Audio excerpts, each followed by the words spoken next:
So something like that would be appropriate. And I think it's something that would give the industry something where it's like licensed and bonded on your business card. That's important, I think, because when you call a plumber or electrician yourself, you want to make sure that they have a license. Yes. And and if that was the case, if everybody to start a pole business, if you did have to have a license and certain certifications, that would ease the anxiety of our consumers, of our customers, that okay, he's in the industry, all right, he's going to be licensed, he's going to have everything that's required, he's going to be properly insured and all that.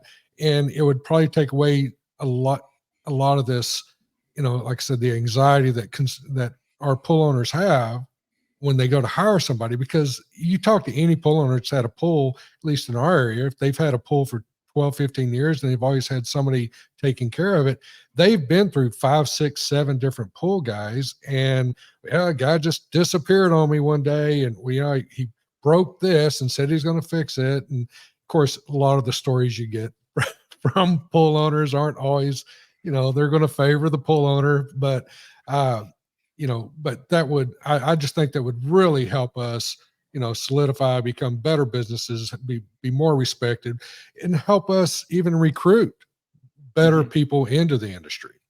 I think you're right because that's what happened with the other industries, and you don't hesitate when you need to call a plumber now because you know that 90% of them that are listed anywhere are licensed. In the same respect, I think more people would hire pool professionals if they knew that we were certified in an area. And it's always good for the pros out there who are looking for business to have the CPO, even though it's more for commercial pools. It's still a certification that you can put on your Yeah. particular website. And I think it would just elevate the industry to where people that are on the fence about it would be like, well, I'll call this company because, they have this particular certification. And if it was national and if it was across the board, the whole industry would be elevated together. It just wouldn't be certain companies. And it'll weed out again those that make us look bad. So not to beat a dead horse, but we should, there should be someone who can put this forward to where at least the industry ourselves can, the trade groups or whatever. No one wants the federal government, of course, to get involved in this stuff. I don't for sure, but the No, industry can definitely self not. govern themselves for sure. Yes, and just lobby the states that yes, let us create the minimums, what's required, and just have the state support it, Hmm.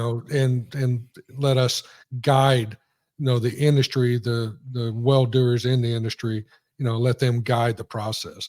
Here in Texas, to be a pole builder, you know, uh, you can anybody your 18-year-old, if you have an 18-year-old son, he can come to Texas and start building pools tomorrow, even if he's never even seen a swimming pool. There's no restrictions whatsoever. Now, I believe y'all have contractor, at least on construction. Y'all have a lot of contractor licensing and stuff like that, and requirements. But here in Texas, I mean, I'm in my group. I have a DFW pool owner group, and there's probably 30, 40 people in our group that have been ripped off by one pole builder. And I know of many other situations where these pole builders, they come in, they sell a bunch, they'll dig a few holes, they'll gun out a few, they'll maybe even get 3/4 of the way done, and then the next thing you know, they're gone. And the state or the cities know they're doing this to people, and they keep issuing them permits, and it's just frustrating, and it makes us look so bad. Yeah, we have to in California. You need to be a contractor to build a pool, which is good. And then a funny story that you mentioned the pool builders. I have a member that's in Hawaii, and it's funny how they do the pools there. What they'll do is if someone's building a house in Hawaii, everyone in Hawaii has a pool, by the way, in certain Yes. islands like Maui. They'll actually start building the pool, and then they'll build the house, and then they'll come in after the house is built and then finish the pool off. And that's why these pools in Hawaii cost like 250,000 or 300,000 because Right. it's a long process. The builder starts the pool before they actually put the house in, and then they come back in and finish it, which I found pretty fascinating that they do that.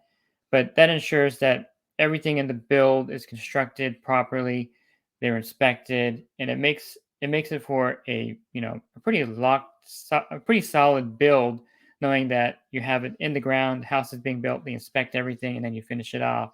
So I don't know. We can't do that here, obviously, but it's interesting Right. how they manage their business differently in different states.